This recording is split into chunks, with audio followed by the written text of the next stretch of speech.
જિગ્નેશ મેવાણીના ગઢમાં ભાજપનો દબદબો વર્ષો પછી વડગામ અને દાંતા તાલુકા પંચાયતમાં ભારતીય જનતા પાર્ટીનું કમળ ખીલ્યું છે। રઘુ બેગડિયા છે તે ઉપપ્રમુખ તરીકે જાહેર થયા છે ત્યારે 28 બેઠકોમાંથી કોંગ્રેસ 14 અને ભાજપ 13 બેઠકો પર વિજેતા થઈ। આજે મને ભારતીય જનતા પાર્ટી તરફથી 14 મત મળતા હું ઉપપ્રમુખ તરીકે વિજય જાહેર થયો છું। આવનારા સમયમાં તાલમેલથી સરકારને સારી રીતે ચલાવશું એવી હું ખાતરી આપું છું।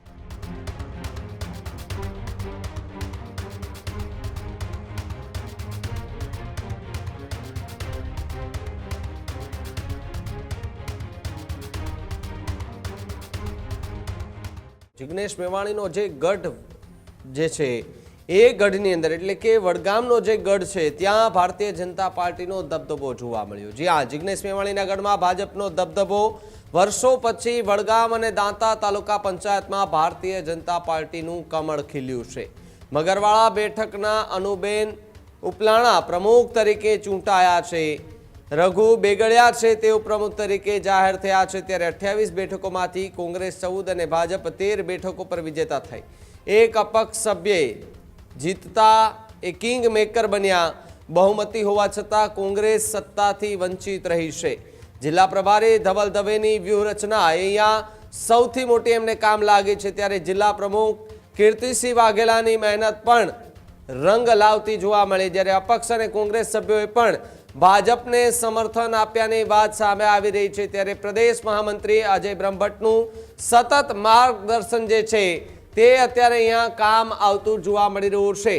ભારતીય જનતા પાર્ટીનો દબદબો કે જે વિસ્તારમાં અત્યારે જોવા મળ્યો, જે વિસ્તારની અંદર કોંગ્રેસ જે છે તે વર્ષોથી પોતાનો ખિલ્લો નાખીને બેઠી હતી, એ વિસ્તારમાં ભાજપનું નામ નિશાન પણ ન હતું, પરંતુ ધીમે ધીમે એ વિસ્તારમાં હવે કોંગ્રેસનો જે ખિલ્લો છે એ ઢીલો પડતો જઈ રહ્યો છે અને ત્યાં જ એની બાજુમાં ભારતીય જનતા પાર્ટીનો ખિલ્લો પણ ત્યાં મજબૂતાઈ રીતે લાગતો હોય તેવું અત્યારે કહેવામાં આવી રહ્યું છે। સ્થાનિકોમાં પણ અનેક ચર્ચાઓ જે છે તે થતી જોવા મળી રહી છે ત્યારે જિગ્નેશ મેવાણીના ગઢમાં ભારતીય જનતા પાર્ટીનો દબદબો યથાવત જોવા મળ્યો। જ્યારે વર્ષો પછી વડગામ અને દાંતા તાલુકા પંચાયતમાં ભારતીય જનતા પાર્ટીનો ભગવો લહેરાતા ભાજપના જે કાર્યકર્તાઓ છે, નેતાઓ છે, એમાં એક ઉત્સાહનો માહોલ જોવા મળ્યો હતો। અલગ અલગ રીતે પ્રતિક્રિયાઓ આપતા જે ખેંચતાણથી લઈને મતલબ ચૂંટણીથી લઈને આજ દિન સુધી જે છેલ્લી ચૂંટણી જ્યારે પ્રમુખ ઉપપ્રમુખ નિમવાના થયા ત્યાં સુધી જે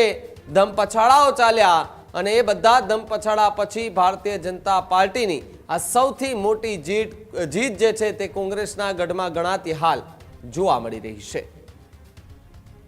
ખૂબ ખૂબ આભાર કરું છું અને મારાથી જે થાય હું બેનને બધાને વિનંતી કરું છું કે શક્ય કામ કરીશ। પ્રમુખ તરીકે ચૂંટાયેલી છું। કયા કામોને પ્રાથમિકતા? તાલુકાનો વિકાસ આપીશ। આજે મને ભારતીય જનતા પાર્ટી તરફથી 14 મત મળતા હું ઉપપ્રમુખ તરીકે વિજય જાહેર થયો છું। માટે વડગામ તાલુકાની જનતાનો અને અમારા મતદારોનો ખૂબ ખૂબ આભાર માનું છું અને આવનારા સમયમાં તાલમેલથી સરકારને સારી રીતે ચલાવશું એવી હું ખાતરી આપું છું। વિસ્તારના એવા કયા પ્રશ્નો જેને પ્રાથમિકતા આપશો? જેવા કે પાણીના હોય, રોડ રસ્તાના હોય કે કોઈ આરોગ્યના હોય, આવા દરેક અમે કામને પ્રાધાન્ય આપીશું। ત્યારે જ ન્યૂઝરૂમ ગુજરાતની યુટ્યુબ ચેનલને સબસ્ક્રાઇબ કરો અને ઇન્સ્ટાગ્રામ અને ફેસબુક પર ફોલો કરો। અપડેટ રહો, સત્યની સાથે રહો।